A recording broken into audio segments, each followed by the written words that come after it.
So yesterday you suffered me and the day before. So today the idea is to have more interaction from your side.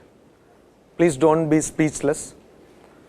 And also to find whether at all these things are practical, as yesterday there was a very lively discussion.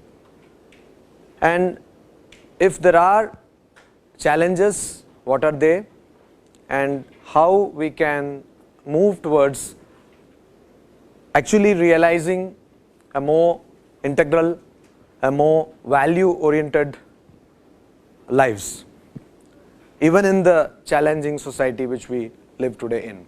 That is the idea. And as you know that Vivekananda Samiti has been organizing these kind of talks on the occasion of Swami Vivekananda's 150th birth anniversary. World over, many deliberations are going on, a lot of projects are going on. There is one thing which should come into our minds, that why only now? Why only after 150th year of Swami Vivekananda's birth are we looking at things in this perspective? We should have rather done it much earlier. And should we stop here? Is Vivekananda only a religious figure, as many make him out to be? Or is there a serious manual which he has given to us, which we can apply irrespective of any religious color? And also we need to see how much Vivekananda is relevant today. Is he at all relevant? And if he is relevant, how is he relevant? And can we translate his ideas into practice in our lives? So this session is about the challenges which we face today in work, in our house, in our family, both personal and the extended family. So the question occurs that when we are facing the road of our lives, we are having an idea about our life, and that's where the problem starts, because many of us do not have a clear-cut idea about the life. But of course we have aspirations. We are people who are very ambitious. We have dreams. And Swami Vivekananda asks us to dream truer dreams which are realizable. And as you all know, we belong to the young generation. I also consider myself young. So you are the future, or rather you are the present of this country today. So what you envision for yourself is going to be the future of the country. So we are not talking only about the future of your own lives, but we are talking in the bigger sense, the future of the society, future of your country. So much depends on you. Having said that, what is that we lack? As I said, when we make a house, or we think of making a house, we have a plan. AutoCAD or no AutoCAD, we have a plan. We have some blueprint. And unfortunately, when we think about our lives, we do not have a goal setting process. And this is the beginning of the problem. We are carried away by aspirations which are imposed on us by our parents, by our society, by our family. But how many of us do really have a concrete plan, a goal setting process of what I will do? And you know very well, but I would like to point out that goals could be at various levels. One is the bigger goal of your life, ultimate goal, and there are various intermediate goals in your lives. So how many of us actually have a clear-cut vision? And even if we have some aspiration, how many of us can stand up for those aspirations? This is a big question. What I am doing here is I am going to give you some points to ponder, and I require you to interact, to make a lively discussion. So I will rush you through these slides. Swami Vivekananda talks about three values. He talks about many values, but predominantly three values: purity, patience, which is a rare value, perseverance, which is still rare. So, you know, in India we have a term in Hindi called jugaad. You all know that. Yeah, jugaad. And actually in Haryana there is a vehicle which is called Jugaad. And at one point of time I had some friends to whom I was teaching. Please don't get me wrong, I was teaching them how to edit a film. So then I said to them that you can actually make a spot on this Jugaad. Like there is a small boy who is sitting in a farm and he runs, takes the steering of a tractor, runs, takes the pump set motor and puts the tires of the tractor, and in 5 minutes flat, Jugaad, the ultimate driving experience. Something like that. So Jugaad, we are all good at Jugaad. How? Chal jayega, manage kar denge. Reverse engineering is only too well known to Indians. So we are very good at that. But we are all very good employees, but rarely do we find, we do find, but the number is very few, of people who have become entrepreneurs. Of course this breed is increasing and it's a good sign, but that is a rarity. People who have become leaders, who create companies, who give employment. Why? Because we do not know, or we do not want, or we probably don't have the patience to see the end of a project. We lose patience. Somehow middle way we jugaad and somehow manage, and whatever, we publish our report or we publish our paper or we somehow submit our thesis, whatever that is. So this perseverance is one quality which Swami Vivekananda wanted us to have. And purity, this is again a very a notion, there is a notion, a big misconstrued notion about purity. Purity means, should I not marry, stuff like that. So should I not earn income? So purity means what? As I was telling the other day, your thought, word and deed will follow the same value system, the same belief framework. That is being pure. That is being pure, and we lack that. Then of course it all boils down to the one word which we have heard from childhood, that is morality. What is morality? Swami Vivekananda gives us the definition. Anything which is selfish is immoral, and that which is unselfish is moral. The whole idea of morality and ethics is pretty relative, and this thing is kind of a litmus test for deciding whether a thing is ethical or not. Now when you say you are immoral, what happens? Why do you become immoral? Because you start expecting things, and you put your expectation in priority to the other values, and that leads to immorality. When you know that you can make that extra buck and you can probably compromise on certain values, who cares? So you make those extra bucks and that value is compromised. So expectation, you expect that this should be your daily food, and sometimes you end up with this, so you are frustrated. You expect that this should be your apparel, and sometimes you end up with this, and it causes frustration.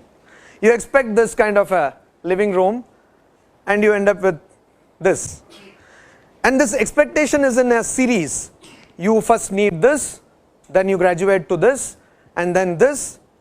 Of course, somebody was telling me that nano got its name. Of course, please don't quote anywhere else, because I know nano, one monk was telling me that nano has got its name not because of nanotechnology, but when you start it, it says na no. So you go to this, and then from there Mercedes. Everyone wants to own one, and also if possible Rolls Royce. So you want more and more and more. So aparigraha, which I was talking about, there is no end to your wants. You don't say this, stop. What I need is a vehicle to commute, this is enough. No. You want more and more and more, and better still, a fleet of cars. So you can show off your wealth, you can pamper your ego. When we see life, we see that even within one life, within our mental framework, we are in a dichotomous situation, and that is that we are always having one part of our life or one part of our conscience, like very beautifully portrayed in some of these old Bollywood movies, that a person comes out with some black color or something and says, "Aisa karo, haan, usko maar do," and other fellow says, "Don't, mat maro." So this kind of thing is there in us. So always we have this one inclination towards selfish motive and another towards an unselfish motive. So renunciation, you see, what we can do is, we are hardwired. We are hardwired to go for the better thing. As I showed you in the example, you have a Bajaj Super, when you see Hero Honda, you are hardwired actually to go for the Hero Honda. We can turn this hardware, we can turn this mechanism to our advantage by actually going for higher things from lower things. Not only in the material plane, but also, or rather, instead of the material plane, on a spiritual or intellectual plane. Instead of you are focusing only on the material scenario, you start focusing on the value systems. Instead of focusing only on yourself as a body, you start focusing on your family. Instead of focusing only on your family, you start focusing on your habitat. And instead of focusing only on your habitat, you start focusing on your panchayat and so on and so forth. So you can always use this inherent tendency to go for the higher or the superior from the lower. And that is what is renunciation. If you see, the Indian tradition gives sanction to a person taking to monastic life only if the person will go on a path of spiritual practice. But if a person is going to take monastic life to escape the responsibilities of the world, then the Indian tradition says that that is not going to help the person in any way. So you see, only when you leave something lower for something higher, it actually helps. Otherwise, you just rust out. Now, all those actions which we do are, according to Swami Vivekananda, governed by unselfishness, renunciation and love. Now, this may be a surprise. How can some action be unselfish? We are all selfish. Okay, unselfish, when you are performing an action which seemingly supposes to be selfish, you are being unselfish to yourself. That is the way you have to understand it. And you are being unselfish to yourself, you are loving yourself. So here again, you have to extend the ambit of the motive of your action. Instead of being only unselfish to yourself, you be unselfish to the family also. You be unselfish to the society, etc. Now again I come to the same shloka which I talked about the other day. The imagery was Gajar ka halwa for a change, because I come from Kolkata, Rasagulla. So objects of desire, this we need to remember: attachment, strong desire, anger, confusion, indecision, lack of wisdom and distraction. So please remember this. The first day we talked about this and the last day also. So what is the problem? The problem is, we have an idea of God who is bahut badhiya, has no problem. But this God has a problem. The God created manufacturing unit where God manufactured human beings but did not put controls like Six Sigma. So there was a serious manufacturing defect in the product. All human beings have a manufacturing defect. What is the defect? The Upanishad says that we all can see only outside. Paranchi khani vitranat swayambhuhu. By default, we have all been produced with a manufacturing defect. And that defect is tasmat parang pashyati na antaratman. We can only see the outside. None of us can see our own selves. And some people who had perseverance, who were intelligent, wanted to understand their own self, and what did they do? They avritta chakshuhu. They turned their vision towards themselves and amritatvam icchan. Seeking immortality, they turned their focus from the outside world to themselves.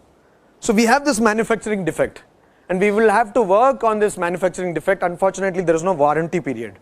So we will have to work on it ourselves, and that is what we have to do. We have to reverse the process of searching for perfection outside, and instead we have to try to search for perfection inside our own selves. You can do it at various levels: at the physical level, at the intellectual level, at the emotional and also the spiritual level. And that exactly has to be done. How do you do it practically? You give 5 minutes time in the morning and probably when you sleep, because that again depends on the person. For some people it can be 3 a.m., some people it can be 12 o'clock. So whatever time you go to sleep, if you're not too sleepy, give some 5 minutes, think what you have done throughout the day. And in the morning, think what you will do in the course of the day. And that requires, any kind of routine requires discipline. So as I was talking to you about the equestrian event in the Olympics, discipline is again something. Abhyasena tu kaunteya vairagyena cha grihyate. Practice and constant discipline will only lead to you to any goal. It could be a material goal, it could be an academic goal, or it could be a spiritual or emotional goal. Concentration or focus. Again we come to this. How do you attain focus? Swamiji says that a fool also can concentrate on a thing which the person likes. So, jab tak hai jaan does not require extra effort for focus. But the intelligent person is one who can concentrate on a thing or knows how to love a thing which initially the person does not like. So, there was this boy, as you all know the story, had studied about a tree, went to the school, took the test and found that there was an essay where he was asked to write about a cow. And so this person says the cow is an animal and it was tied to the tree, and so the tree is blah blah blah blah blah. So 1 line about cow and 9 lines about tree. So similarly you should know how to relate. Now we had one Swami called Swami Bhuteshanandaji, and he was once accosted, I should say, by some pandits. And pandits are always, they want to show their snobbery. Academicians have been always like that. So they want to show that how much they know. So they accosted this Swami and they said, okay, this is that, blah blah blah. They were Sanskrit blah blahing. And there was a hall where they were talking, and in the adjacent room, monks like me were praying to God that the Maharaj should not be defeated. So finally the course of conversation went to a concept called Hiranyagarbha, or the golden leg, to translate it roughly in English. And when that happened, all these people left their prayer and went away, because they were very sure that this is the topic where Maharaj was expert. So somehow bring that topic or the course of conversation to your sphere. Somehow try to relate it to yourself, where you are. So when I was talking about management, I said that HR management, you can relate it to your relationship, or management you can relate it to your family management. So something like that. You try to bring a parallel in your life where you can relate it to, and try to focus. Honesty, again the same example of lotus leaf. Once I was asked to speak in Hindustan Aeronautics Limited in Kolkata for a vigilance week. Employee who was an honest employee, unfortunately honest in these times, he came up and he gave a talk, and he said that now who is honest in government institutions? A person who takes bribe and does the work is an honest employee, and who is dishonest? Who takes bribe and yet does not do the work. So radical redefinition of honesty.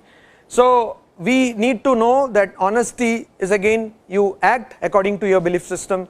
You believe one thing, you speak the same thing and act accordingly. Same thing leads to truth. As I told, there are various levels of truth. There is emotional truthfulness, there is intellectual truthfulness, there is actual truthfulness, and what you understand you have to speak, not what you know is what is being told to you, but you know that that is not true. So you have to be very sincere about things, and this all leads to integrity. This is one thing which we lack. I know of instances where many entrepreneurs were denied chances of huge export orders because people from abroad, they said that you do not have any integrity. How do I know that you will actually deliver the goods? In fact, unfortunately, I know of some people, even in my organization, who are not Indians.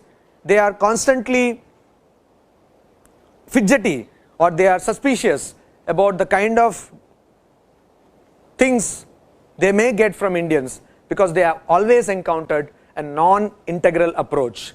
They have encountered a disintegrity or lack of integrity among Indians. For example, Indian stretchable time. So we can go on and on with this. This is again another.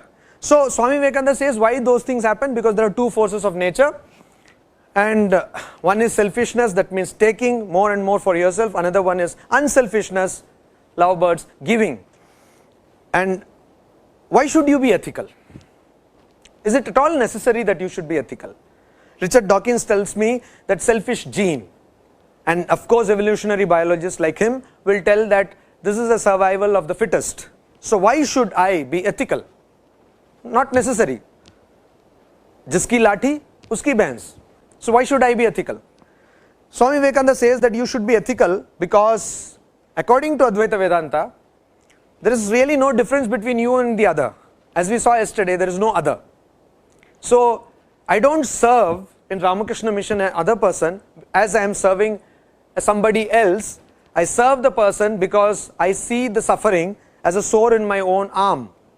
And just when I see an injury on my arm, I would go and immediately attend to it. Similarly, when I see a person suffering, I understand that person to be a part of myself and help that person. Similarly, when you are being ethical, you are actually helping yourself.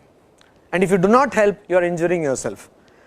And ignorance always brings difference. At the social level, at the intellectual level, at the emotional level. It's only knowledge which integrates. Even at the, I think, physics level, it's only knowledge which integrates. But ignorance brings difference. And so, you should understand that this is your true nature and be ethical. What will happen if you are ethical? There is a wheel between your true nature and yourself. You always consider yourself to be the mouse, but you do not know that you are actually the cat. In fact, there is no cat and mouse, there is only one being. So this hole from which you try to peep at the mouse-like, a cat-like appearance of the universe has to be destroyed.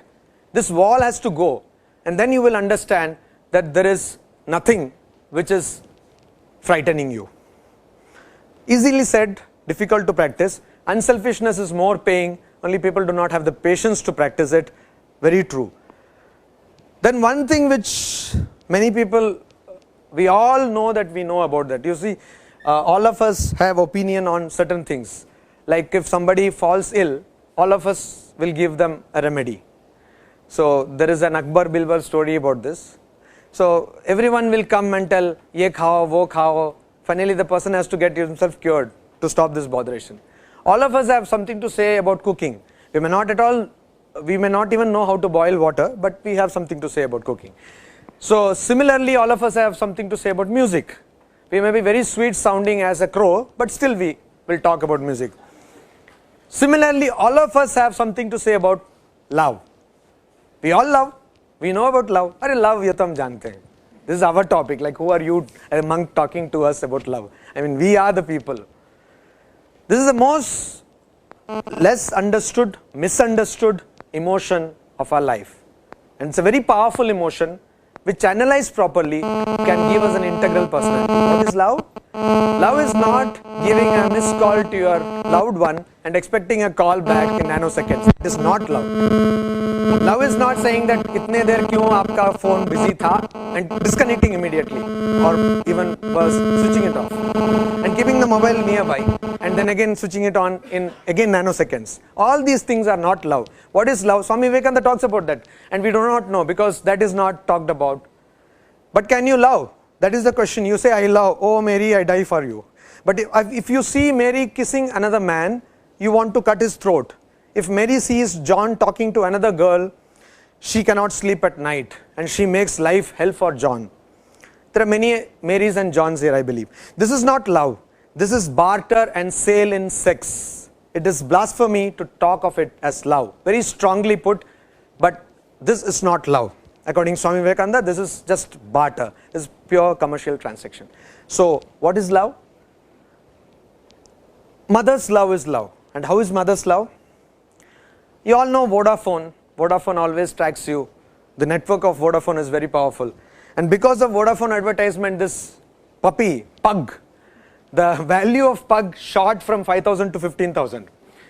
and it's not a very good dog, and eventually it falls sick in Indian climate. Anyway, so a person who is afraid of a pug, a mother, when her child is frightened by a tiger or goes or attacked or is going to be attacked by a tiger, will just jump into the face of tiger and rescue her child. That is love. Swami Premananda Ji Maharaj, who was the disciple and brother disciple, he was the disciple of Sri Ramakrishna and the brother disciple of Swami Vivekananda, once went to Dhaka. Then it was not Bangladesh. He went there and he was talking about many things about spirituality, etc. So because his name is Premananda and because many people think that is a very easily understood and very simple thing to do, many people think so. So they said, Maharaj, please talk about prema or love. Then Maharaj became serious. He said, yes, I can talk about love. Are you ready to pay the price? So what is the price? Price is your head. Your head. If you can give your head in sacrifice, then you can understand love. So love is something which is very difficult to understand. And if you really want to understand love, you have to start sacrificing for the person whom you think you love. And unless you sacrifice, there are many songs for this. And there is one Bengali song which I remember and I like much. It says that how many drops of tear have you shed that you will love? Or how many paths have you trodden and torn your feet with thorns that you will love? The day before is that we are all taught how to succeed. We are all prepared for success. Now tell me, what is the probability that we will succeed all the time in everything we do in life? It's zero probability. It's not possible. We all know, we are all intelligent people, but still we aim for that situation where we will succeed in everything, every time, in all through our life. And what do we not prepare ourselves for? Failure, which is more probable. In fact, that is the only probable thing. You will fail. Just imagine, we are all going to die one day and we have never thought even of that. And that is what Yudhishthira says. He says that this is the biggest wonder, that people think, people see death all around. They see that people are dying day in and day out, and somehow they feel that they will stay put. This is the biggest wonder and Mahat Ashcharyam. So we do not prepare ourselves for failure. And that is where we fail actually. And that is what differentiates us from people who have become great. These people were good at failing. They could handle failure. There are many people, you all know maybe more anecdotes and incidents than me. You can go on and on citing instances from history who became leaders of the society, who made change, brought change to their environments, who knew how to handle failure. Now that we should learn, how to be dispassionate about the results of our actions.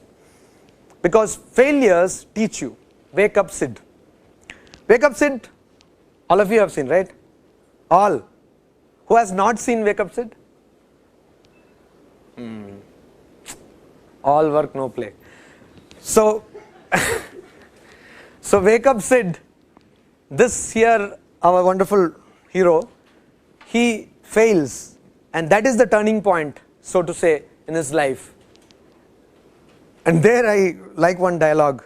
This fat girl says, she goes on eating sweets and says, so somebody asks, why are you eating? Said, "Arey, stress ka ulta to deserts hota hai na."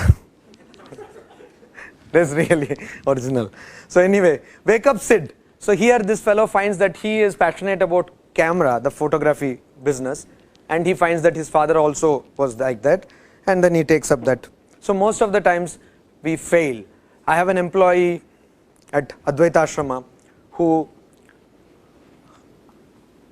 was an electrical engineer. Actually, he is an electrical engineer. By the pressure of his parents, he took up electrical engineering. He did the course, went to take up a job at some plant, some boiler plant, and then he was totally disillusioned. He gave it up. And he's a wonderful artist. He can paint. And he has already held 4 exhibitions in Birla Academy. He studies. He has come into the book publishing business. And he is one of our employees. And he is beautiful. He can do so many things. And he has found that this is what he was meant for. And he's really he's artist. So we need to understand what is the purpose. What is that which actually we connect to? And failure helps us sometimes to wake up and see. Again, we need to have something which is called Shraddha. Swami Vivekananda says this word cannot be translated. But an attempt to translate that is faith. Faith in the belief systems which you have been handed over, faith in your ancestors, faith in your society, in your tradition, in the books whichever you have studied since childhood, in IIT, in your governance. If you can't change, Swami Vivekananda, when he came to India in 1897, he gave many lectures from Colombo to Almora, available in a book called Lectures from Colombo to Almora, very inspiring, and gives you the gist of his message to India. There, in Chennai, he gave 5 lectures, and in one lecture called The Plan of Campaign, towards the end, he says, this national ship of ours is sinking, and if possible, let us plug the holes, but let not one word of curse come out from our lips. It's very easy for us to start the blame game. But can you make a difference? If you can't, keep your mouth shut. Just do your job and stay put. And if you can't make a difference, do not just quit also, because you have to be in the system to change the system. Just giving up doesn't do any good. And please remember, whichever country is offering whatever position, now India has got, the whole dynamics has changed in India. You get very good compensation, take home pay. But whichever country is offering whatever position, you are yet a second grade citizen in that country. This is a fact. You are not. And then you have to regret when you marry, you have kids, that you are not able to give the culture to that your offspring. Instead of that, think of a better society, evolve the society. If the politics has to change, change the politics. If the environment has to change it yourself. If the infrastructure has to change, develop an infrastructure, create a model. And let us work for a better future for ourselves and for our next generations. That you can do only when you have faith. What did this foreign rule for thousands of years do? Till there was Mughal rule, historical studies today say that we did not have to face so much of a problem. The problem really started when more intelligent kind of people came, and you had this Anglican rule, British rule on us, and they changed the very setup of our educational framework. And we have now borrowed the legal, the administrative and the educational framework, and we have shown that we are near to incapable to create a framework for ourselves. And that has led us to believe that anything which has a stamp of made in USA or anywhere else other than India is far better than what is made in India. Though the fact may be that these things are exported in the first place from 100% EOUs in India. You see, so in Chennai there is a street called Sundar Street in Nungambakam, and there are 100% export oriented units who actually cut jeans cloth, to the specifications they get from companies in USA. And this thing is exported to USA, and brands like Flying Machine and other brands, Levi, etc., they put that big label, just stitch it in machines, automated stitching, and just a walk, 10 minutes walk from that very Sundar street to the Pantaloon store in Nungambakam High Road. You get the same material at a cost of 1,000 rupees. And this fellow gets 200 rupees for every cut cloth which is sent to America. This is actual incident. So you can go on and on about such instances. Why do we really have to have this kind of a slavish attitude towards a country or any other culture? Some years back, the Australian Prime Minister, I'm telling you this because why you need to have faith in your system. What is so great about your system? Australian Prime Minister, who was a male, now I think she's a female person. So a male, the person prior to this Prime Minister, he gave a public speech, it was also quoted in the Telegraph UK, that he was proud to belong to a race of ancestors of rogues and thugs and thieves. In fact, he was proud to belong to a country where his grandmother had stolen underwear from her classmate when she was studying in the school. This he told officially. Can you believe it? Swami Vivekananda says that who are our ancestors? They are rishis. You know, in Indian tradition we have gotras. Kashyapa Gotra, Bharadwaja Gotra. What does that mean? You belong to the lineage of the Rishi Kashyapa. You belong to the lineage of the Rishi Bharadwaja. So our ancestors are not some fools. They were people, rishis, who could actually visualize the truths of life. They were called seers of mantra, mantra drashta. So we should have faith in our culture. In fact, we have all the reason to have faith in this culture. You can do everything. This comes with the faith in yourself. And what do our parents do? What does our system do? So you see a young boy maybe wakes up late. Some people wake up very early in the morning at 10:30. So they wake up late, they have some kind of, flexible habits. Flexi timings means what? The company will not allow you to take rest in the house. That's what flexi timings means. So like that, flexible habits. So the father says, you cannot, tumse kuch nahi hoga. You're pretty useless, hopeless. And constantly hearing Swami Vivekananda says these things, he turns out to be exactly the same. Useless and hopeless. So you need to believe that you can actually do everything, because that is what you can. And whatever universe you see according to Advaita Vedanta is a projection of belief systems which you hold. So if you can think that you can do, you can do. If you think you cannot, you cannot. Physical strength is something, particularly here, I think we give priority to the intellectual strength, priority to sometimes also to the emotional strength than to physical strength. You see, physical strength is something which you cannot give less importance to. You can never overemphasize the requirement of physical strength. In fact, Patanjali Yoga Sutra, which is a treatise on the yogic practices, there Patanjali says that what is the benefit of doing yogasanas? That it removes body consciousness. Why? Because something which is going on well, you do not bother about it. Your car is working properly, you do not bother about it. Your computer is working properly, you do not bother. But suppose some Trojan is going to infect your computer, you are in for veritable misery. So you need to have proper working body. With a sickly body, you will not be able to do anything. So physical strength, not maybe of this type, but a workable body, an efficient body, properly good to go is very much necessary. So you need to take rest, sleep. Sleep. Lot of sleep is necessary. This is again a big mistaken notion. Sleep helps you become more creative. Sleep helps you refresh and rejuvenate yourself. And having slept properly, you will be able to deliver much, much better than burning midnight oil, literally actually. Not the oil maybe, but the filament. Strength is life, weakness is death. This is at various levels. The intellectual level, physical level, intellectual, emotional, and also the spiritual level. So you need to be strong, and anything which weakens you, anything which, suppose somebody comes and tells, tumse nahi hoga, ye hoga. There are some people who can always, you talk to them for 5 minutes and after 5 minutes you feel very depressed and drained out. And this breed of people are increasing. So there are people who can motivate you, who can make things feel nothing. It can happen. So it's better to have contact with such people. It's better to motivate yourself, to feel positive.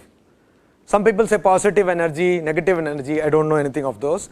But still, you have more positive ideas with you and go away from negative. Swami Vivekananda says anything which weakens you, reject it as poison. And patriotism. Before independence, we can understand why somebody should have been patriot. But now we are free countries. We are all free country people. Why should we be patriotic? In fact, many people don't even bother, particularly the young generation, about the nation. Who cares? और वैसे भी कुछ होने वाला नहीं है, मैं अकेला सोचूंगा तो क्या हो जाएगा. So all patriotism we know about is Janagana Mana, which also many people do not know. Many words of, honestly. You can see this when you go to some institution where still this national anthem is recited, and when you stand there, I as a monk have to feel very bad that I remember, but all the people, dignitaries and all those people, they don't even know. They simply they keep quiet. So Vande Mataram to bhul hi jao. So patriotism. Sudha Murthy, I think in one book she says that she was in a flight and she asked a girl studying in a convent who Jhansi ki Rani was, and that girl did not know.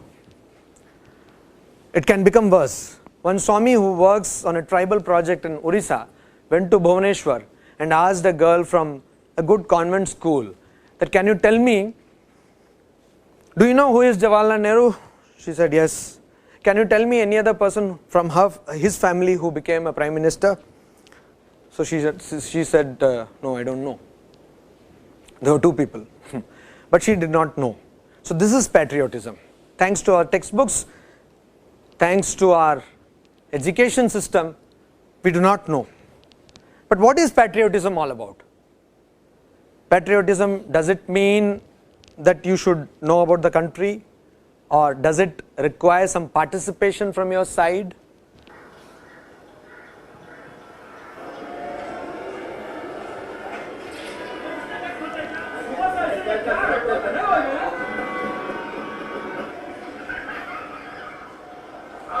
Sir आपके लिए उस पार car का इंतजाम किया है sir. एक चलते.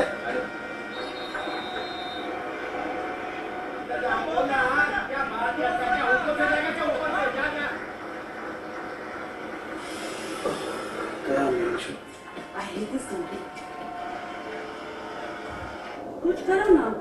मैं जाके क्या उखाड़ लूंगा.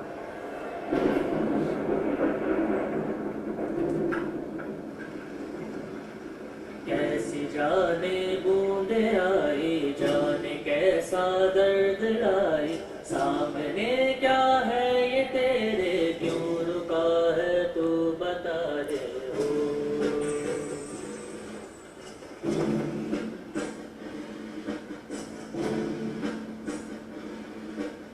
कौन तुझको पार लेगा, कौन होगा वो मसीहा, मुझसे तू ढूंढता है, वो ही है तू वही है.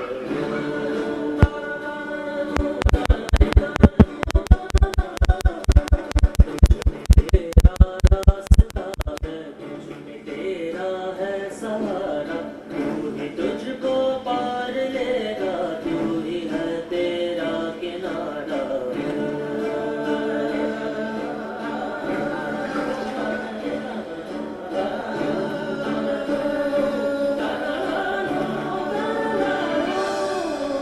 तुझ में तेरा रास्ता है, तुझ में तेरा है सहारा, तू ही तुझको पार लेगा, तू ही है तेरा किनारा.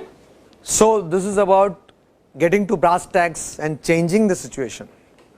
Actually, this was a video which was part of Times of India campaign. They had a Lead India campaign some time back, and Swami Ranganathananda ji used to talk about what is called enlightened citizenship. I will give you an example. I have a mobile phone from a renowned company. It has got this, the network provider is a very renowned person. So suddenly I see that this mobile phone, where I sit in my office in the ashrama back in Kolkata, I do not get network.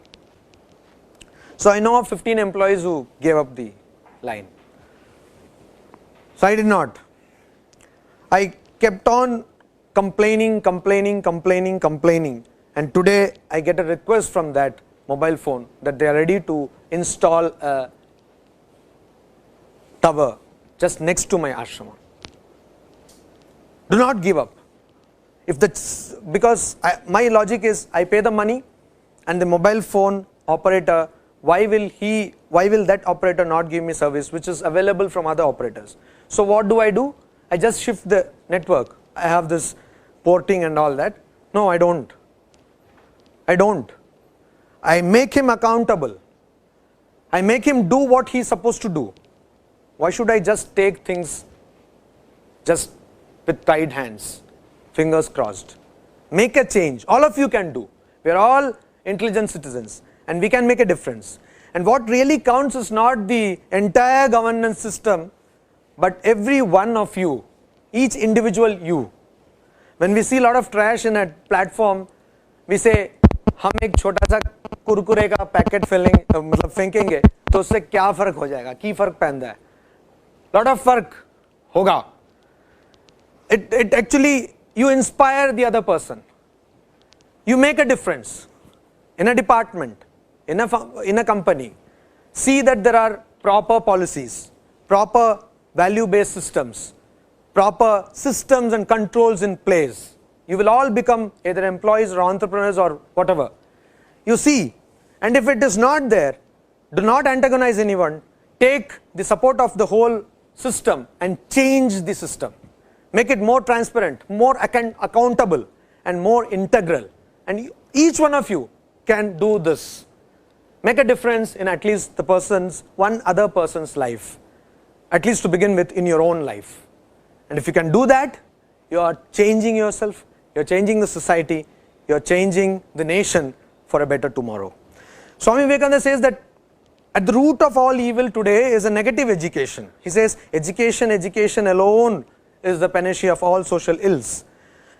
And he says that child is taken to school and the first thing he learns is that his father is a fool, the second thing that his grandfather is a lunatic, the third thing that all his teachers are hypocrites, the fourth that all the sacred books are lies. By the time he is 16, he or she is a mass of negation, lifeless and boneless. Wonderful. That's what we are taught. Respect to our parents. बिल्कुल है ना, नहीं है, आप बताओ. रामायण और महाभारत तो कहानियां हैं, तो रिलीजियस बुक्स आर लाइज, ये तो है. तो और भी बहुत कुछ है. आप देखो हमारे स्कूलों में, कितने स्कूलों में हम धोती पहन सकते हैं. I am not a good this thing of dhoti और something, but anyway salwar kameez is considered also not, पहन नहीं सकते. In fact, in our schools, in tropical climate we live in, we have to put all these blazers, really. And some places even ties. Does that make any sense? It doesn't make any sense to me. It's not about a cultural thing or something, but it's about being comfortable, being in the comfort zone where we live. We want to live as we want to live. But why should somebody come and impose a framework which we are not comfortable with, but we simply adopt? In fact, I went to a school which is run by Indians, very much Indians, in fact belonging to North India, Uttar Pradesh, but they have kept a very Anglican name of the school. I asked why, and they said, ऐसा नाम रखेंगे तभी लोग admission के लिए आते हैं. So we always try to have we are very apologetic, we try to have a sanction from a different framework, which is not Indian or not a local framework. I'm not even talking about Indian. See, Kanpur as a local scenario, Lucknow as a local scenario, Agra as a local scenario. So when we are talking about being local, why should we talk about aping a framework which does not belong or fit here? Respect to parents, you forgot. And that's what we are talking about. And also, always thinking of me and mine does not help service to others. Finally, we are all talking about a holistic approach which will lead us to live a better and integral life. Now, what I request all of you is that because I have been giving you endless suffering for 3 days, you all become very serious. Please smile. And also please give some interaction, some inputs. We have talked so many things, but let all of us think how much of these can we practice. Now let us brainstorm. Let us have a session of brainstorming. Let there be a lot of brain and also storm. Please.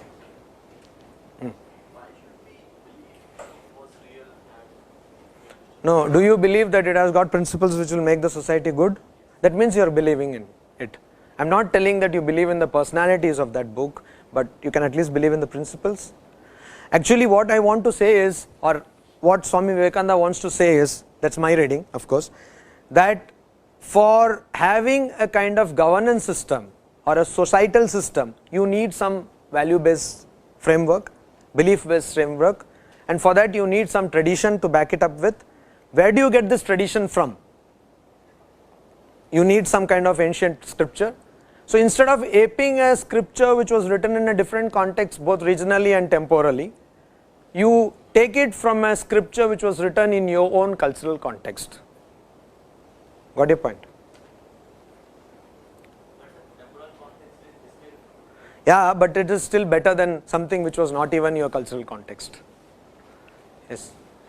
I think that these books are static. I mean, the society has been dynamic and the world has changed quite a bit from that time. So, and the principles also shouldn't change. Yeah, like today you should speak lie. No, but still, there are many companies that Don't take them. You are quite intelligent, you know what to take and what not to. Sometimes the culture we have, it also brings in disintegration into society, like the caste system. Caste system is different. It is also actually coming from No, it is not coming from. Gita says caste should be based on the qualities of an individual. Nobody says that you should be born into a caste system. As no Indian tradition says that you should be born into a religious system. In fact, Swami Vivekananda said that why should a Hindu be born Hindu? You can become a Christian, you can become an Islam. And no system should say that you should be born into a vocation system. Doctor ka beta doctor. Doesn't make sense. people also in the society say that women should be subordinate of men. No scripture says that. There are organizations. See, in scriptures you have to understand there are two differences. One is Shruti and another one is Smriti. The Smritis were social codes of conduct just like your criminal procedure code. So Manu Smriti, Raghunandan Smriti were that. So some kind of such thing which does not fit in today were told in those texts. Like of course today criminal procedure code has got something very objectionable. So those things keep on changing. But the true scripture is Bible or Shruti, that is Vedas. There you don't find something like that. So you talked about this foreign framework. Yes. Something that, but in a way also everything is ekam sat and vitra bahuda pratunti. So therefore it doesn't matter whether it is coming from east, west, north, south. Good things you can always take, but in the regional context things do change. Like when you are doing tribal work. If I give you a concrete example, I think you will be able to appreciate this. Ramakrishna mission, when it went to tribal work somewhere in early 70s in Arunachal Pradesh. In fact, the government asked Ramakrishna mission to go there. So there was a lot of problem, societal problem and disintegration in the society.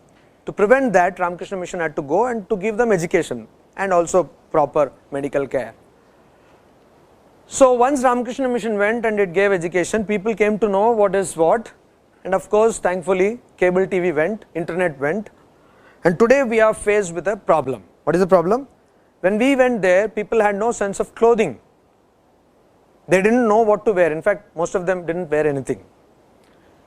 But with this media intrusion, they see so much of dress. What kind you don't know, all sorts of dress. So we have some people who work in our educational institutions coming in dress which is actually not dress, skimpily dress, and women and also men. And when we ask them why, then they say that क्यों उस film में तो heroine ने वो कपड़ा पहना था. So why does that happen? Because somewhere down the line, in the way of working, we have tried to impose upon them our idea of civilization. And this is a discourse again which has been worked out by many people. In fact, IIT Kharagpurian wrote a book called, I forget his name. Anyway, he wrote a book called Recovering the Lost Tongue. So this person went to the Bhil tribes in Madhya Pradesh, and he has done a phenomenal work. He's still working there, and he saw that people do not take bath. So he, coming from a very, what do you call, Brahmin kind of family from Bengal, for bathing is a must. So he used to take bath daily. After 1 week he understood that he could not, because there was no water. So then he, not only that he was taking, he was coaching other people also that you should take bath daily. And because he came from an enlightened background and he really meant, so people also were taking his words seriously. So what actually happened is, then he realized that at this situation, taking bath daily does not help.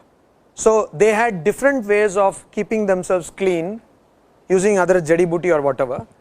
And this water crisis, they had taken different methods of livelihood. So in that cultural scenario, even within India, in that Bhil tribe scenario, there was some other framework which had to be given. I will suggest another one thing. There is one person called, I think his name is Arvind Sharma or something. So he is also a person who works a lot. He is also an engineer, and he works a lot in rainwater harvesting.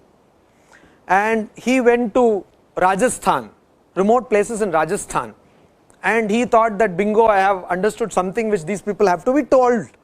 I know something which I have to impart.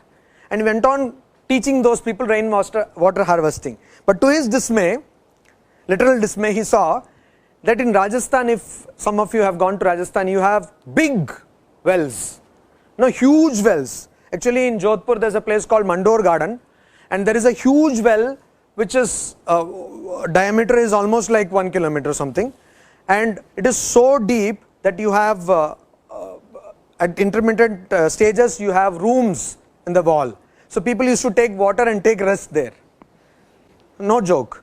So they knew how to preserve water sources. And this person realized that actually he is talking to people who had a natural way of understanding natural resources, and they had developed their own indigenous technology. And they actually did not need rainwater harvesting. After many months, they found that all of them were intact, alive. And then they understood that they knew that tsunami was going to come. Somehow they were closer to nature, and they had taken refuge in top trees or somewhere. And they simply went in hiding. So their technology is much, much rich than ours. So you see, we have to first understand the framework before working.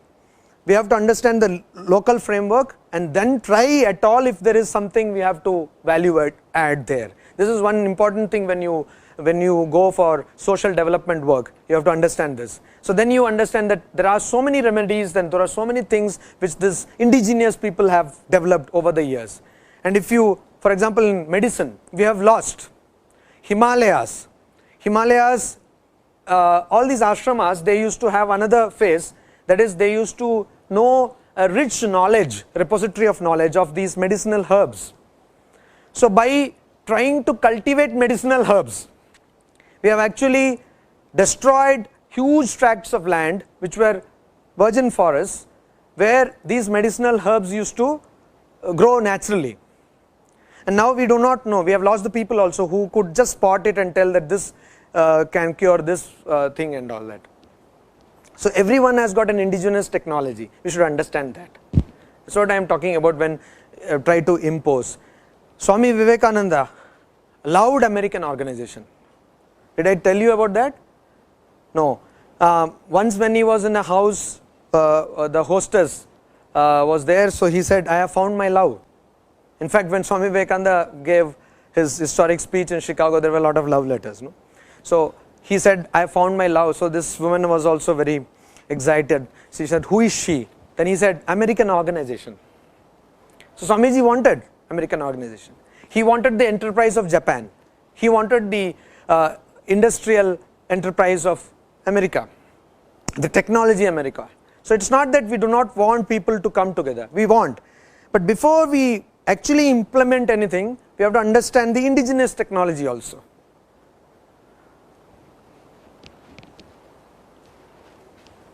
Swamiji, I would like to hear more from you on patriotism. First of all, what is petrol? Is it about the land, the mountains of India, the rivers of India, the trees of India, or is it about the people? It's about the people, no doubt. Then, like Mother Teresa, she was not of Indian origin, but she worked here. So, I mean, did a disservice to her country? If I end up doing something of this kind in any other country, would I be doing a disservice to my country? The concept of humanity is greater, or the concept of humanity?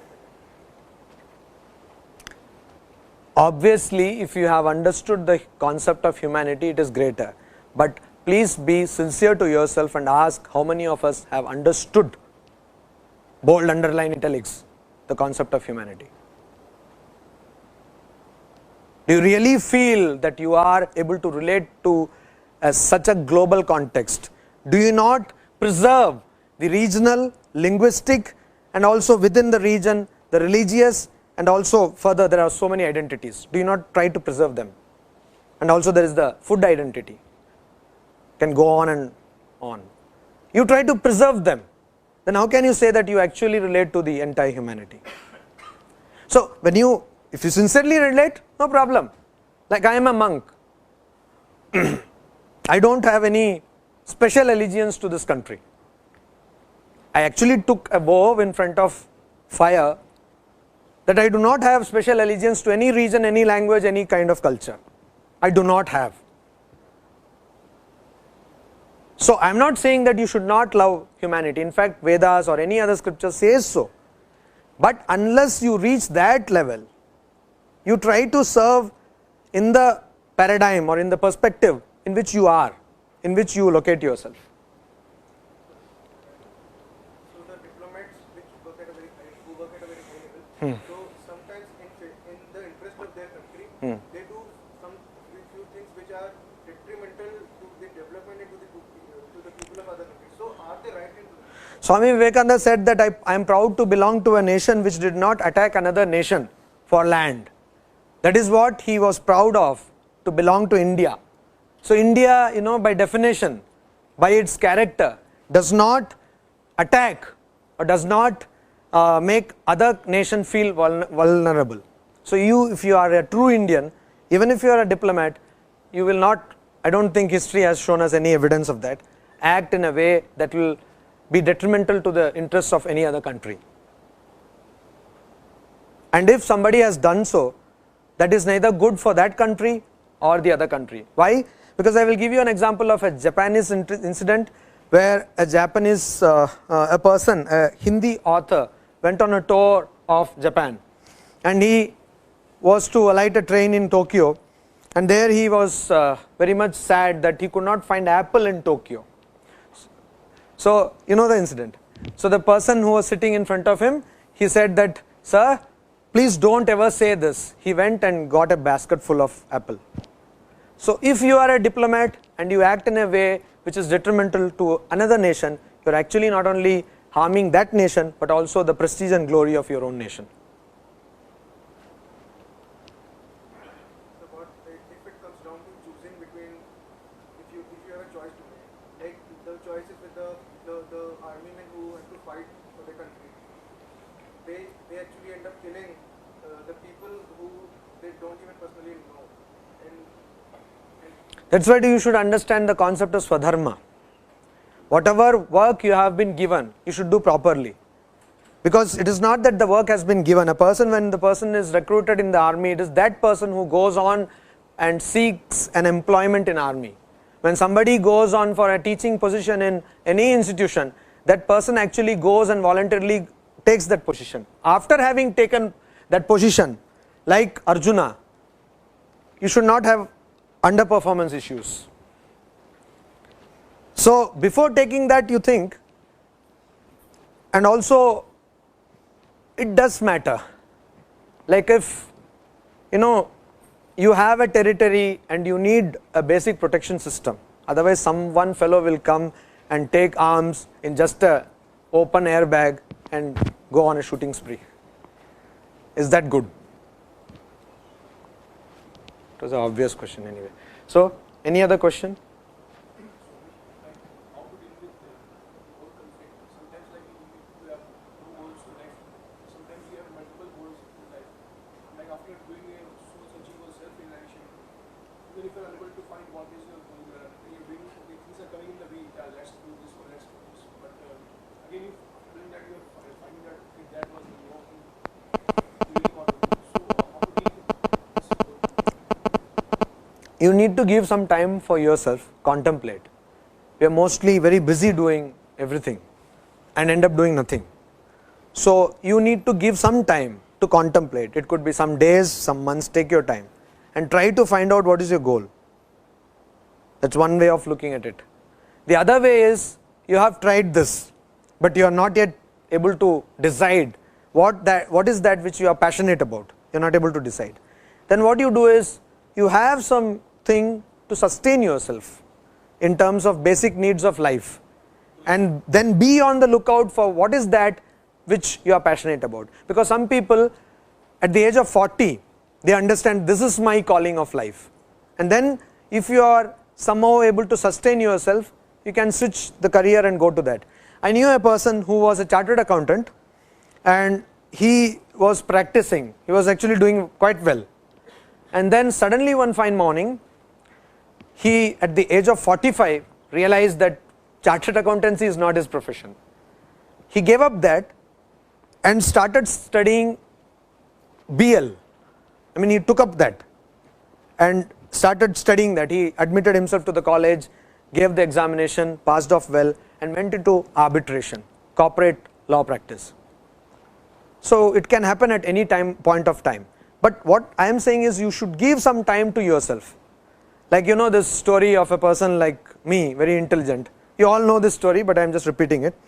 That he was praying to God, "Meri lottery laga de," and then it went on. For 10 years he did not get any lottery. So he was very angry with God. He said, "Bhagwan, मैंने आपसे कितनी प्रार्थना की lottery नहीं लगाते?" तो बोलते, "गधे, लॉटरी का टिकट खरीदो."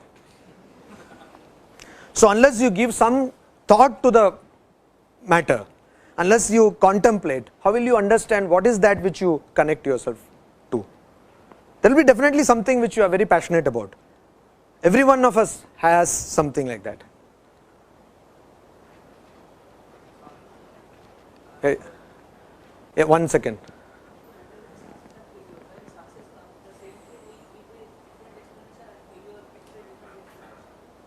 What is that explanation?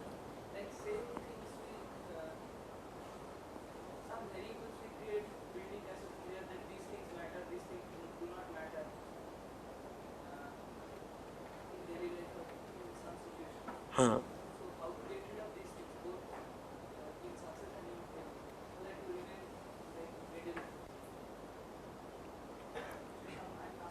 So you have some belief that these things are very much important to my life.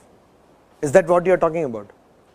What he's trying to say is when we fail, today it was your destiny to fail. When we succeed, today it is No, are you talking about destiny? No. But he's asking for indifference. Being indifferent. Oh, there is one example. You see, there was sometimes examples are easier to understand. So there was one brahmachari in the Ramakrishna Order, and he used to think that he is no more a brahmachari of the Ramakrishna Order. He could not continue unfortunately his monastic life. So what he used to think was that all the seniors in the monastery are plotting against him. And he used to say that, he used to talk to me, confide in me. He used to say that, see, this Swami, he is talking about me, he wants to remove me, etc., etc. So I said, you see, nobody has so much of time to keep on talking about you. You're getting the point? What we do is, we give undue importance to petty things. Swami Gambhirananda ji, who was a monk of our order and was a great scholar, and he has translated Upanishads, etc. So he used to say that who is Swami Gambhirananda? Nobody. Why? Because there is this huge universe. There are so many galaxies, in which one galaxy is the Milky Way, solar system, so many systems. One is our system. In that, so many planets, Earth, so many continents. In that, Indian subcontinent, West Bengal, Kolkata, not even a drop. So don't think so much of yourself. Just, kya cool hai hum. No, seriously. So what we do is we give undue importance to, we blow things out of proportion. You say, ye nahi hoga to kya hoga? Actually, that's what I was citing you the example of the film. If you have not seen, please do see, Up in the Air by George Clooney. If you analyze, how many things do we really need in our life, day to day? One shaving set, one toiletry bag, that's all. What we need? And probably 2 sets of clothes. What do we actually need? Now, of course, with one laptop you have everything, and Google is always there. So what do we need? We don't need much, but we make huge, hullabaloo about everything, and that's why we land in trouble. So if we can understand, if we can see things in proper perspective, if we can be cool, you see that everything, as I was just telling to somebody before coming here, that if you just let things their own stride, you do your effort, you put your effort, and then just keep quiet, you will see that things fall in place. That is why in Gita there is a shloka which enumerates the factors for any action. It says there should be a substratum where the action will take place, there should be a person who will do an action, there should be some action which a person should do, then there will be an instrument by which you will do. For example, you have a table which is the substratum, you have a pen which is the instrument, action is writing, and the person who writes, and there is a fifth factor, Daivam Chaivatra Panchamam. So this divine factor which you cannot do. So at one point of time I was doing this portfolio management for Ramakrishna Mission, and I had a chartered accountant who used to help me, and somehow it did occur, I don't know how, somehow kind of bordering on the miraculous. Whenever I used to enter the market, invest, the market used to tumble down. So this person will say that Maharaj, aapka to bahut divine intervention hai.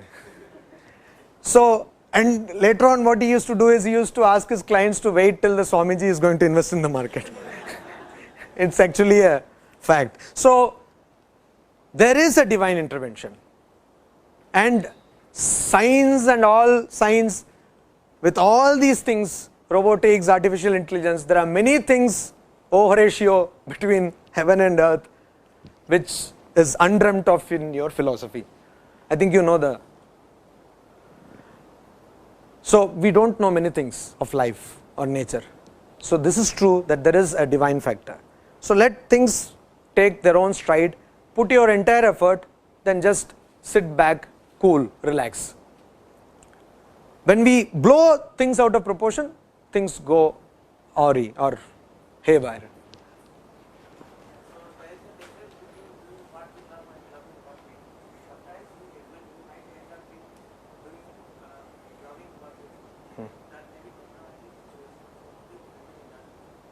Why do you think that loving what you do will compromise the situation? No, but if you love, no. What you are telling is you will love what you do. That is not compromising. If you love what you do, then there is no not liking. So that is what Swami Vivekananda says, that you should love what you do. Try to love what you do.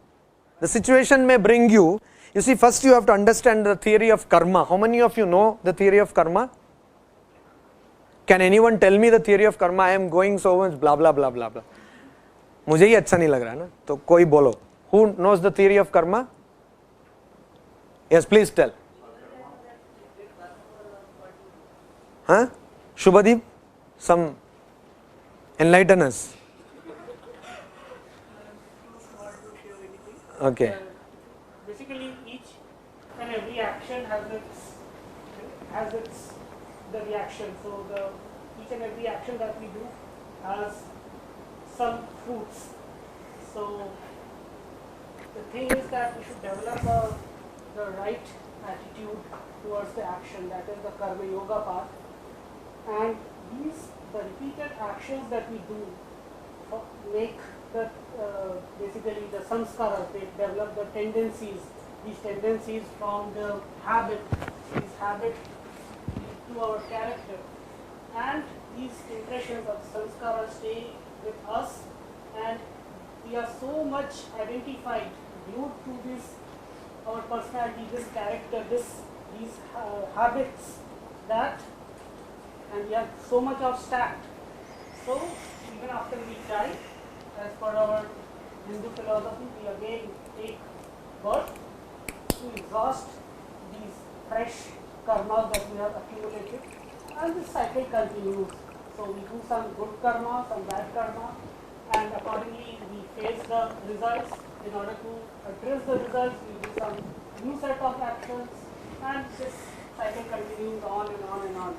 In between, somewhere we get some these spiritual ideas, we read something, we read Gita, we come across some sage, and we try to develop, we see that how to escape this entire cycle. So they give us some methods, some techniques, so that on the path of action, the Karma Yoga is the path. So we develop the right attitude. So that is where the role of detachment comes. So we should first, it says there are various levels of Karma Yoga. The first level says that don't worry too much over the fruits of your actions. Give up the attachment to the fruit of your actions. So in the case of Arjuna, Krishna says, don't worry whether you will win or lose. Even if you win, you will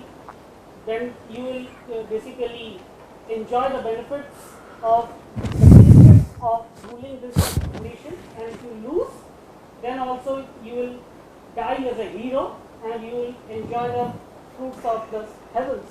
So first level, we should give up the attachment to the fruits of the action, and gradually practicing this again and again and again, we give up the attachment to the action. Then we give up the doership altogether. So that is how we cut across this cycle of repeated births. So probably. So theory of karma actually means that whenever you do a good action, you have a good result, and it gives a good tendency in your system. And when you do a bad action, you have a bad result, and it gives a bad tendency in your system. Not all actions produce results then and there. There is a kind of imaginary bank account where these things are stored, and slowly they produce results. So if you end up, my point is, if you end up doing something which you do not like, that is probably because you have done some action in the past which made you do this work which you do not like. Now the intelligent way is that one way is you can fight and be very sorry, always in a depressed, Majburi ka naam Mahatma Gandhi. Why do they say that? Anyway, so you can be always depressed about that. And the intelligent way is you can start loving what you have ended up doing. No? So you should understand theory of karma. If you understand it properly, then you will increase your actions which are positive or good, and at the same time you will stop doing actions with a sense of main kar raha hoon, that you will leave. Any other questions? Yes, please. One second.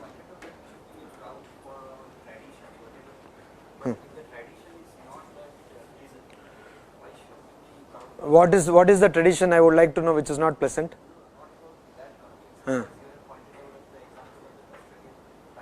You are not in Australia. No, Swami Vivekananda told this in the context of India. So let us not quote it out of context. Caste system was not originally, traditionally, that is the misinterpretation. That is the misuse of tradition. So you should not, that is not tradition. So you should not think about it. In fact, you should try to go back, Swamiji says, go back to the Upanishads. Go back to the original thing. Why does he say so? Because there is so much of, political agenda, there is so much of priestcraft agenda, there is so much of sectarian agenda, which created all these evils.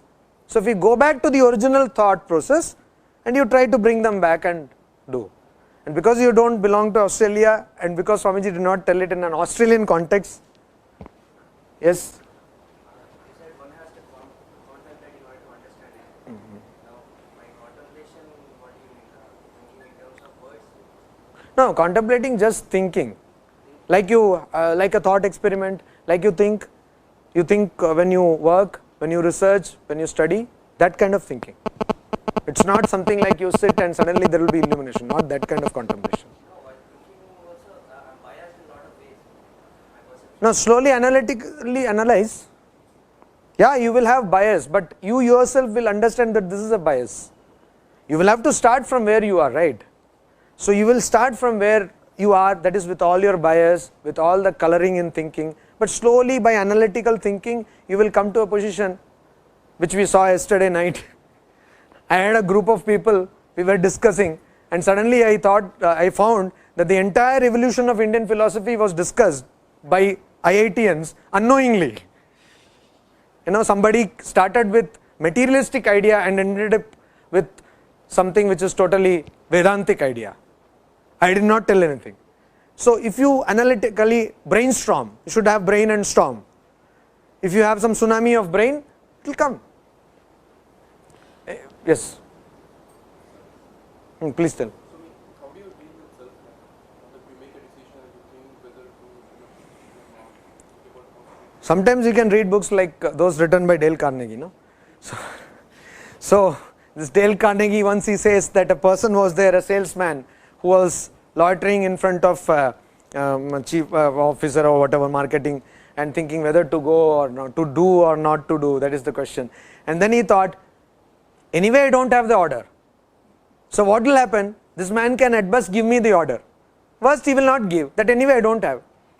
So if you have this litmus, I apply this. It's very effective.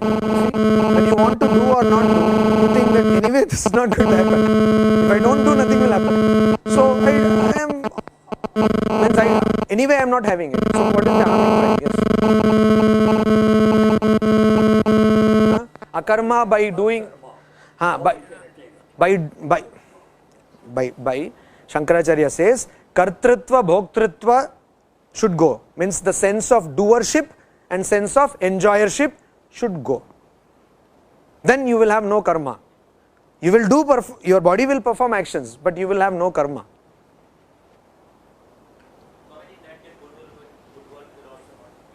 No, nothing. Good and bad, nothing will happen. Both are bindings.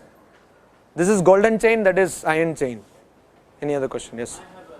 I think there is a contradiction somewhere in the philosophy. Life is full of contradictions. I'm not able to understand. Like all these people are so intellectual and a fool like me is talking to you. So full of contradictions. At one end the Gita says karmanyavadikara. Yes. And at one end we are also talking about good actions and bad actions. No, that is what it says, that you should be wary of these. Gita does not say that do good actions so that you will get good karma. Gita I don't think says so. It says that you be aware of these results. It only says that the true yogi or true... Achha, what is the motto of IIT?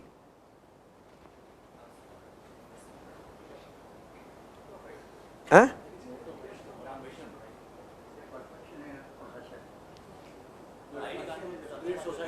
Huh? Tamasoma Jyotirgamya, no? Achha, every IIT has got a different motto. So IIT Kharagpur has a motto called Yoga Karmasu Kaushalam. Yoga is dexterity in action. So dexterity does not mean efficiency or productivity. Of course you should know the job. Like if you don't know how to open the system, what work will you do?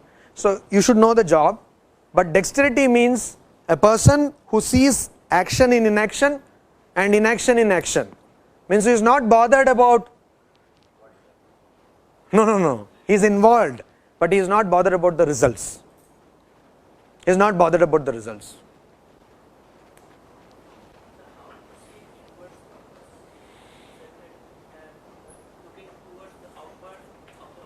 That is a manufacturing defect. So all you see, eyes cannot see eyes. So that is why figuratively what people do, when they want to meditate, they close their eye and go to sleep. So that is what you should do. The other day we saw that like a tortoise withdraws its limbs, you have to somehow withdraw your senses. So you go to a place where all these five senses will not be there. You sit in a place where nobody touches you. You do not have any bad smell. That is why they use this incense stick, so that more or less the smell is bearable. not like people not bathing for days. So that, and also of course tongue will nothing, you will not talk, and there will be not much noise. So all these senses you try to withdraw from and close your eyes and think. That you do. You try that. It's a process, and it's a difficult and a long process. You should not give up. Then you suddenly things start to fall in place. When you sit like that, first thing what happens is you suddenly remember that you were to switch off the computer, you did not do. Suddenly you remember that there was an assignment you had to do. Oh, bhul gaye. These things will come first. And later on other things will come, how you were mean to somebody. You should not have done that. And slowly the mind will rest. That's how it happens. But in the process, if you fall off to sleep, that is also okay. It is not okay. But invariably, Patanjali Yoga Sutra says, invariably you will fall to sleep, and at the end of the sleep you think that you have attained enlightenment. That's what happens. I want to ask a personal question. How do you know everything about everything? We associate monks with First of all, that is a wrong hypothesis. First of all, I don't know about nuclear physics. I don't know about AI. There are so many things under the sun, like Hiroshi, I also don't know. So, as I told you, monks are usually associated with a character like this. Swami Vivekananda also had the same criticism. I belong to the same order, so I always will have the same criticism. I love books, music and film, and I don't find any problem with that. But I am a monk. That is the only truth in my life. I have taken up a, Robert Frost, he wrote a poem, The Road Less Travelled, and Scott Peck took that as a title of his book. So I have taken a road which is comparatively less travelled, and I want to stick on to that road and see the end of this. If not in this life, which I am sure this is the life where I will get it, but if not, to successive lives and see the end of the thing. Because Swami Vivekananda said that you have given your petty life for so many petty things. Why don't you give up some life for some higher cause? So that is what I have taken up. Having said so, I don't find any contradiction in relating me to this quest of knowledge, to understand things, to know things. Jignasa is the word in Sanskrit. Gyatum ichcha, the yearning to know. I don't think it somehow interferes my spiritual quest also. Because by knowing so, I know the things which I should be away from, the things I should be cautious of. Right? So you actually take philosophies which you actually think they are correct, and you Whatever I say is my value system. You may take it or not.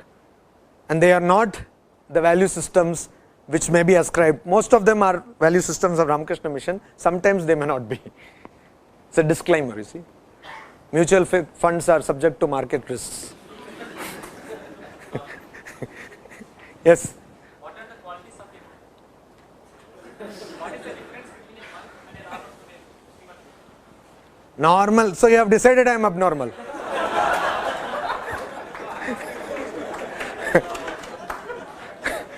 Very bad hypothesis to begin with.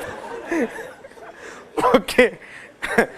So anyway, thank you for that. But what is the, see, monks' qualities are basically the same qualities which are called sadhana chatushtaya, which you should have, and it is very difficult to have those qualities. What are they? Because very simple qualities, no? Viveka, nitya nitya vastu viveka, means what is real and unreal. You should have the discerning faculty. That, and vairagya means iha amutra phalabhoga viraga, means even in this life and hereafter. You should not even aspire for heaven. You are dispassionate about, you are unattached with these things. That is vairagya. Then there are 6 qualities: shama, adi, shama, dama, samadhana, titiksha. So all these 6 qualities are there which you should have. And then you should have mumukshutva, yearning for liberation.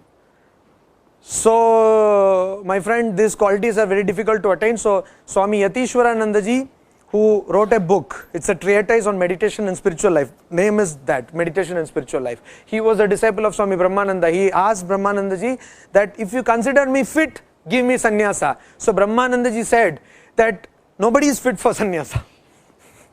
If that comforts you, no? So nobody is fit for sannyasa. I am also not fit for sannyasa.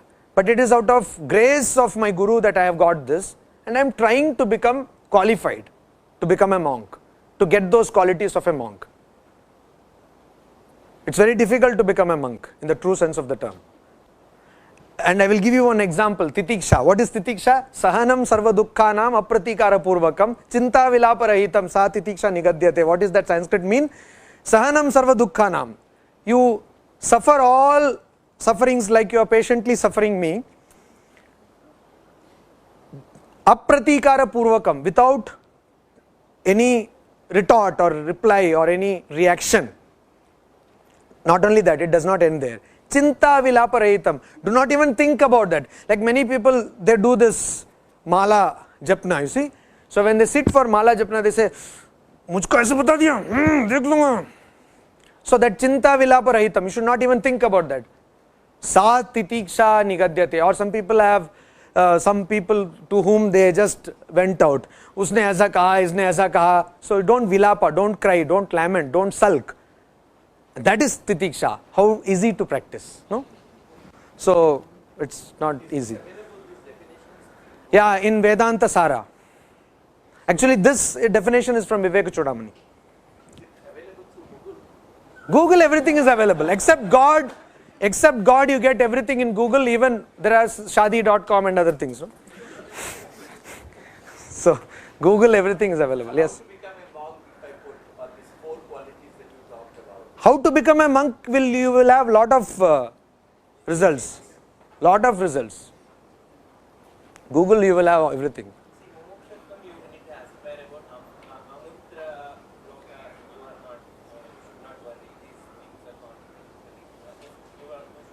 Mumukshutvam does not mean you have anything hereafter. Mumukshutvam is cutting the bonds.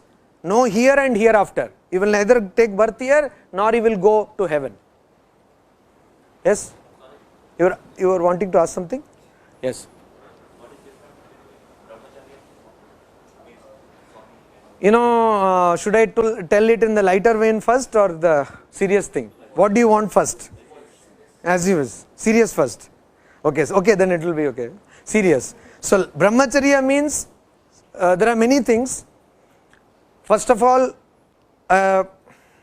alignment or being same in thought, word and deed, or being pure in thought, word and deed, integral in thought, word and deed. Having said that, you should be also celibate. Celibate means chaste. Means you should not have any kind of bodily ideas in your thought, word and deed. This is brahmacharya. Did you get it? Means you should not have any ideas of sex.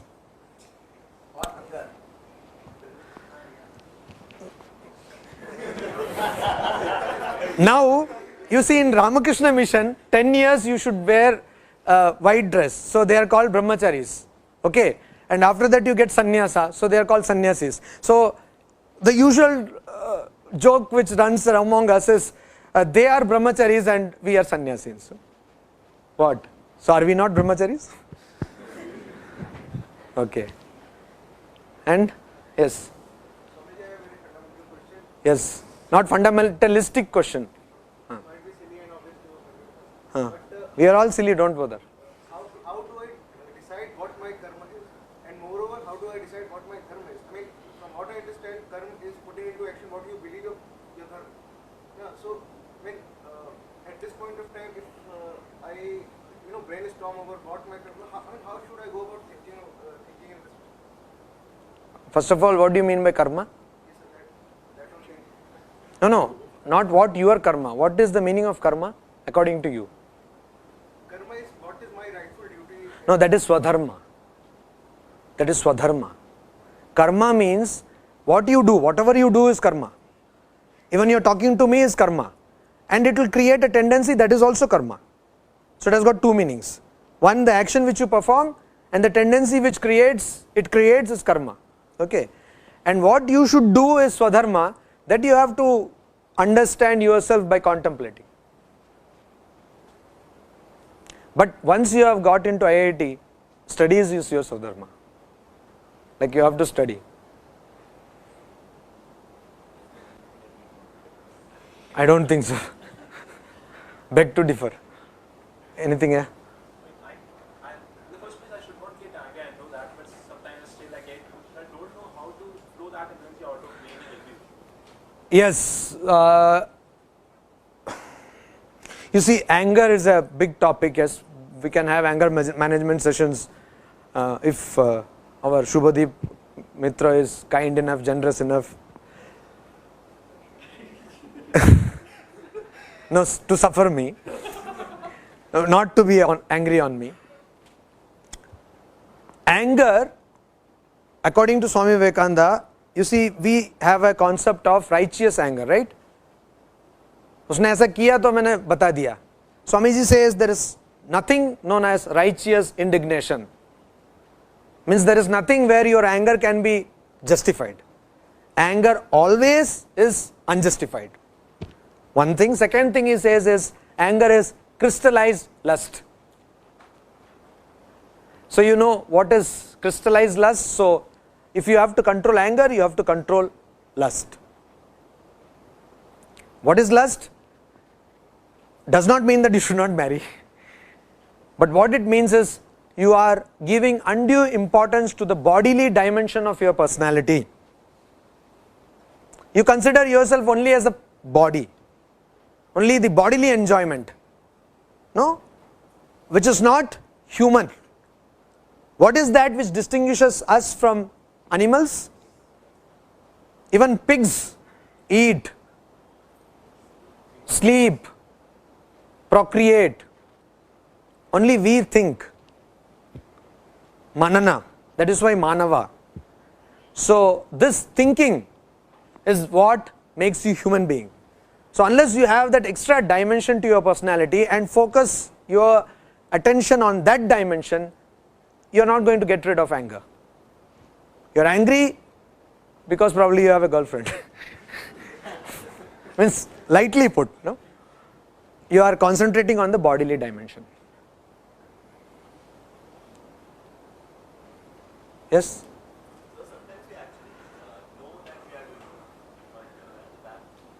Baladiva niyojati, I already told it this, no?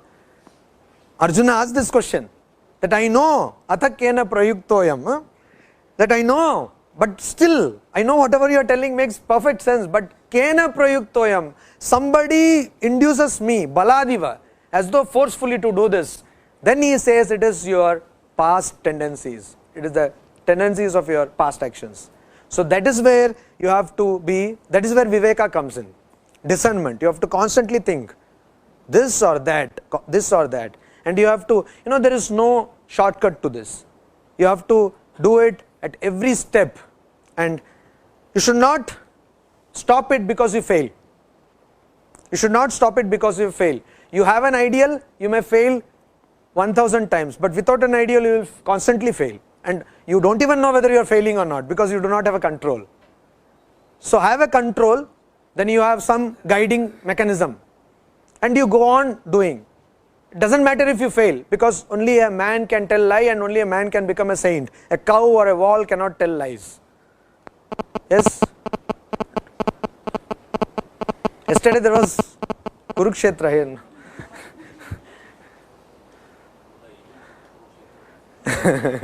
So you can be one. So many people are silent. Okay, workshop. No, nothing. Okay. Yes. Whose life? Now this is something which you have to find out for yourself. My life's purpose is different, yours will be different. But purpose of, everyone has a purpose of life. Everyone has his or her own purpose. But as Sri Ramakrishna says, the purpose of human life is to attain their true nature, to realize God or to realize the truth. But to understand this, you will have to do contemplation. You will have to come to this conclusion yourself. Just by reading in books or just by hearing some talks, you will not come to that conclusion.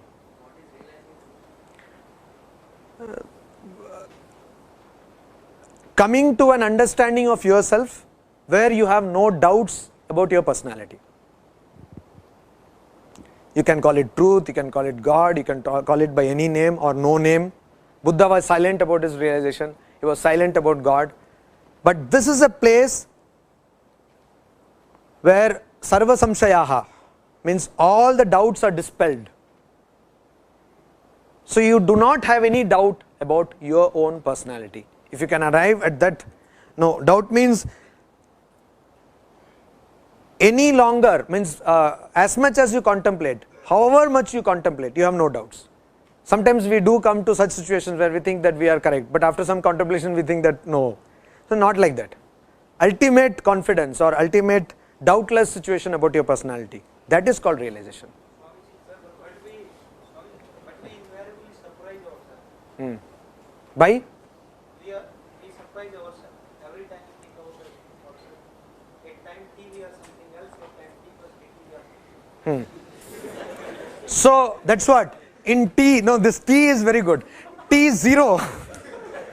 Now this I like because somehow this language, the T0, you think that you are something. T1 you think you are something else. T2 you think something else. So there should be some Tx where you know that you are this thing, and that framework of yourself, that model of yourself becomes constant. It does not change. I want to give a small example. Yes. When I was born, I was something else which I don't know. Okay. Now the condition under which I have been brought up, the environment and lots of other things, books I have read, people I met, place where I live, it has a serious impact on me, the kind of person I became. Yes. So now, if I try to understand myself, it became a tedious task because Yes. I was somebody else. Yes. Okay, and now Yes. I became somebody else. Yes. And sometimes after I will become somebody else. So your understanding, that's what I am telling, your understanding or your model about yourself or your, what is that, self-referencing.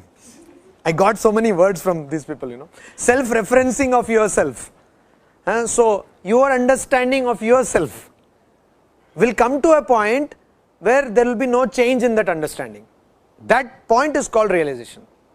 I agree, but with time we became wiser. At least we think ourselves. You mean VICER? No. Okay. No, this happens. No, this will happen. We think we became more intelligent. And it can So how do you become wiser? Did I give you a definition of marriage here? I didn't know.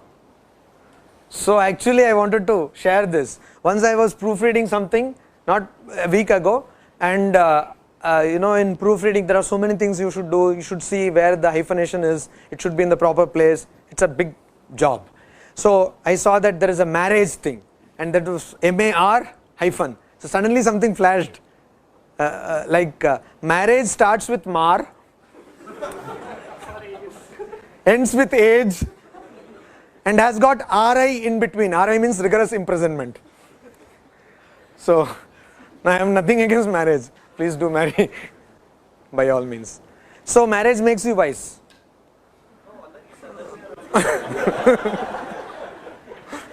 No, there are many things which make you wise. You are an evolving self. That's what I am telling. You evolve and your idea about yourself changes, but there is a situation, there is some Tx where that idea comes to a point where you know that this is the final. That's what my point. That will not happen. Now what I am trying to explain, We have such a dynamic personality. It changes according to the situation. He's saying there is no EX. It will always keep changing. no, what you are telling is there is no Tx, but what the manuals are telling is there is a Tx, but the problem is neither I know that Tx, neither you know. That is why we are not able to. Got the point. Yes.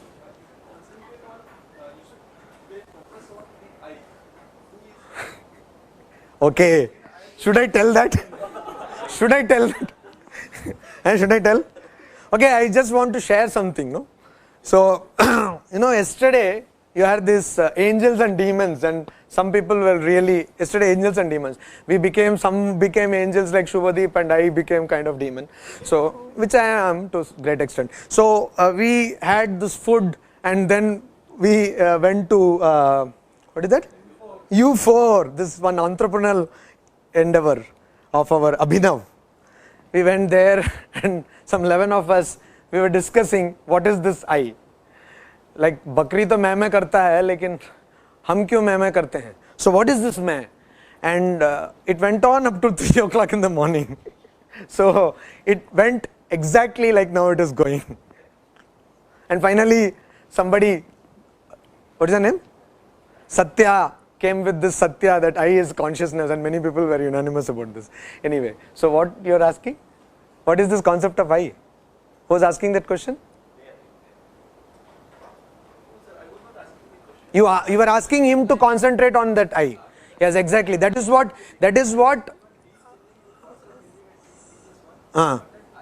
not changing. That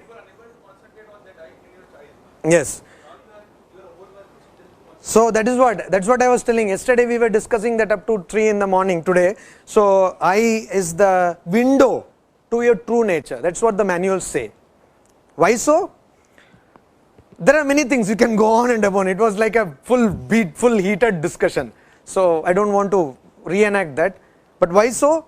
Putting it very briefly, a patient who suffers from complete amnesia is known to have forgotten many things, but does not forget I.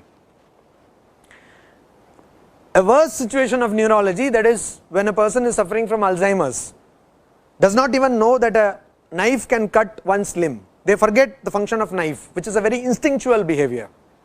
They forget that if they, the spatial dimension they forget. They walk across the parapet and fall down. It happens. So please pray that even your enemy should not get Alzheimer's. So this Alzheimer's, also they have this I. So I is something which does not die. So why so? Because it is connected somehow with your true reality. That is what the manuals say. But because I have not understood the reality, I only know that this is the process, and many people have vouchsafed for this process. So we can try with this process. We can focus on this I, try to analyze what this I is all about. Is it the body? Is it the mind? What is it all about? And this in Vedanta is called Aham, I, Graha, holding on to Upasana, Sadhana, worship. Aham, Graha, Upasana. So you can do that. Yes. Am I means what? What? Am I not in the I which is not changing? You are in the I. That means I is a locus. It's a spatial dimension. No, go on like that. What is I? Am I in the I? That means is I something space variable? Then you think, oh, how can I be a space variable? Then you are bringing some finite boundaries to that. Are you getting the process, thought process? Do thought experiment. Go on thinking. Then you will probably get enlightenment. Yeah. Both are the same thing. Both are the same thing. Yes. Yes. Or you understand the higher I, whatever, it is a way of putting it. See, I have not realized myself, but what manuals say, no, I have to be sincere. What manual says, externally your acting will not change, but your perspective, world perspective will change. The way you look at the world will change. Only you will know that you have realized yourself. Yes? It is not according to Hindu mythology that there is rebirth, it is according to Hindu philosophy. Not only Hindu philosophy, Indian philosophy, that there is, I would not like to call it Hindu philosophy, because Hinduism itself is a word which has come much later on. The original word was Sanatana Dharma, because all models of religion are available in the Sanatana Dharma. Christianity is present in Sanatana Dharma, Islam is present in Sanatana Dharma, and also any other religion. In fact, Swami Vivekananda says even religions which will come in the future are already present there. So, in the Sanatana Dharma, the model is that there is rebirth. And you want to know how you can explain that? Please, are there any proofs? Is it just argument? That's a huge topic. Okay, you can, I will suggest you read Jnana Yoga, and there there is a discussion. Swami Vivekananda very rationally puts how rebirth is possible, that you can do. Because rebirth, there have been a lot of studies, there are so many studies. You can Google Nama rebirth, you will get. So, in today's India, divorce rate has increased largely. Yes. So, what do you think the main reason behind it? That because of this age, do not want to get dominated by It's a very complicated, it's a very complicated question, and we are entering into totally different realm. But I will tell you something, I will share that I also work in something which is called as gender studies at various levels, at the activist level and also at the academic level. So this is something very closer to my heart, because personally I have seen in India women being treated very badly, and I can't, as a person, with some support and without some support from Ramakrishna Mission, I do this on my own. Now, when you're talking about that, Swami Vivekananda says that, he quotes Manusmriti, he says that in countries where women are not treated properly, nothing happens, the country goes to doom, and places where they are treated properly, gods come to that place. He quotes Manusmriti, and he always says that women should be given education, etc. Now this whole idea of divorce is coming from a patriarchal perspective, where women, and it's not that simple, actually women are also in a big way involved. Your father-in-law also is involved, mother-in-law is involved, your own mother is also involved, and your sister also is involved. So it's a big, psyche has been changed over the years. It's kind of a, in psychology we call it, a person who is traumatized has suddenly this fear that the person will be traumatized again and again. When you talk about post-trauma stress disorder, this is what comes. So anyway, so women have been oppressed so much that they kind of express and expect and want oppression. It has become like that. It's a very unfortunate thing. And when a person sees that women are going up in life, so to say, they cannot simply digest it. No, these are all social evils. So why does it come? Before marriage, I have seen men telling that, I will be supporting for you. Throughout the life, and after No, I'm not generalizing this. I'm not generalizing this. You will be a good husband, I know that.